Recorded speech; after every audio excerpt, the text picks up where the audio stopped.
Kalaba exposes Hichilema's secret Tanzania deal. Opposition erupts, Zambian politics exposed. Good day, viewers, and welcome to InspirAfrica Official. The political temperature in Zambia just went up a notch. Harry Kalaba, once seen as a voice of reason in the opposition, now finds himself under fire. Not from UPND, but from his own supporters. Why? Because of one statement, one criticism, aimed at President Hakainde Hichilema's official trip to Tanzania. What did Kalaba really say that turned his followers against him? And is this just a misunderstanding, or a calculated move that could reshape his political image ahead of 2026? Stay tuned, because tonight, we unpack the backlash, the reactions, and the deeper meaning behind this political firestorm. It's been quite a week here in Southern Africa, with political temperatures rising as we head deeper into the dry season. But nothing could have prepared us for what's about to unfold in today's story. In the corridors of power in Lusaka, a storm is brewing, one that threatens to shake the very foundations of Zambia's current administration. Picture this, a sitting president, conducting negotiations in the shadows, across borders, away from the prying eyes of parliament, away from the scrutiny of the people who elected him. Secret meetings, undisclosed agreements, whispered deals that could reshape the economic landscape of an entire nation. What happens when a leader sworn to transparency operates in darkness? When does diplomacy cross the line into deception? What are the consequences when opposition politicians claim to have uncovered evidence of agreements made behind closed doors? Agreements that could affect millions of Zambians for generations to come. Is this about protecting national interests, or is it about protecting political interests? When a former presidential candidate comes forward with allegations that could topple a government's credibility, should we dismiss it as political theater, or should we demand answers? And most critically, if these allegations are true, what else has been hidden from the Zambian people? The stakes have never been higher. Reputations hang in the balance. Trust in government teeters on a knife's edge. And somewhere between the official statements and the whispered accusations lies a truth that Zambians deserve to know. The revelation came to light on November 1, 2025, when economist Kalaba, leader of the Citizens' First Party and former presidential candidate, held a press conference at his party headquarters in Lusaka's Woodlands suburb. Kalaba, who served as Foreign Affairs Minister under the Patriotic Front government from 2016 to 2018, alleged that President Hakainde Hichilema had engaged in undisclosed negotiations with Tanzanian authorities regarding a substantial economic cooperation agreement. According to Kalaba, these negotiations took place during President Hichilema's three-day state visit to Tanzania in September 2025. A visit that was publicly characterized as a routine diplomatic engagement focused on regional integration and bilateral trade. The initial suspicion arose, Kalaba claimed, when sources within the Ministry of Commerce informed his party about unusual procurement procedures being fast-tracked without standard parliamentary oversight. These sources, whose identities Kalaba refused to disclose citing safety concerns, allegedly pointed to documentation referencing special economic arrangements with Tanzania that had never been tabled before the National Assembly. Within 48 hours of Kalaba's press conference, the situation escalated. The Socialist Party, led by Fred Membe, issued a statement demanding full disclosure of all agreements signed during the Tanzania visit. The Patriotic Front, Zambia's main opposition party, called for an emergency parliamentary session. Social media erupted with hashtags #Tanzania Deal Exposed and #Hichilema Answer Us trending across Zambian Twitter and Facebook. By November 3rd, the United Party for National Development, President Hichilema's own party, had released a brief statement dismissing the allegations as unfounded political mischief, but stopped short of providing detailed documentation of the Tanzania agreements. The Ministry of Foreign Affairs announced it would hold a press briefing, but as of November 5th, that briefing has been postponed twice without explanation. At his November 1st press conference, Kalaba didn't mince words. Standing before a packed room of journalists and party supporters, he laid out his case. We have received credible information from multiple sources, sources within government ministries, sources close to the negotiations, that President Hichilema signed a memorandum of understanding during his September visit to Dar es Salaam. This MOU, it involves significant concessions regarding our copper export routes, regarding access to Tanzanian ports, and potentially regarding debt arrangements that would put Zambian assets at risk.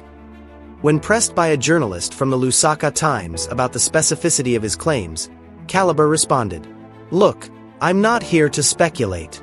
I'm here because we have documentary evidence that certain clauses in this agreement were never disclosed to Parliament." The Commerce Ministry was instructed, mind you, to prepare feasibility studies for infrastructure projects that would effectively redirect our copper exports through Tanzania instead of through traditional routes. Now, why would that be done in secret? Why wasn't Parliament consulted? These are questions President Hichilema must answer. A reporter from ZNBC asked, "Mr. Kalaba, are you saying the president has acted illegally?" Kalaba paused, choosing his words carefully.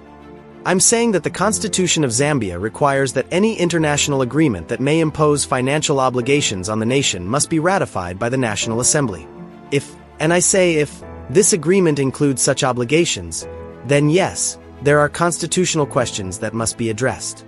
The president cannot simply conduct foreign policy as if he's running a private business.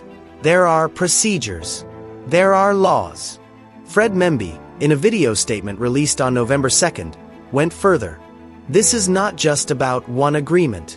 This is about a pattern of governance that treats the Zambian people as subjects rather than citizens.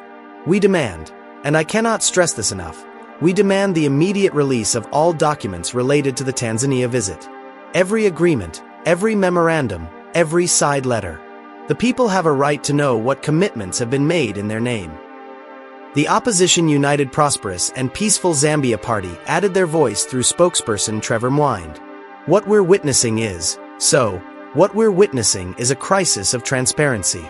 President Hichilema campaigned on a platform of open government, of accountability, of ending the secrecy that characterized previous administrations. And now we have allegations of secret deals, of bypassing Parliament, of negotiations conducted in the shadows. This is not the new dawn we were promised. Meanwhile, government spokesperson Cornelius Mwitwa offered only this terse response.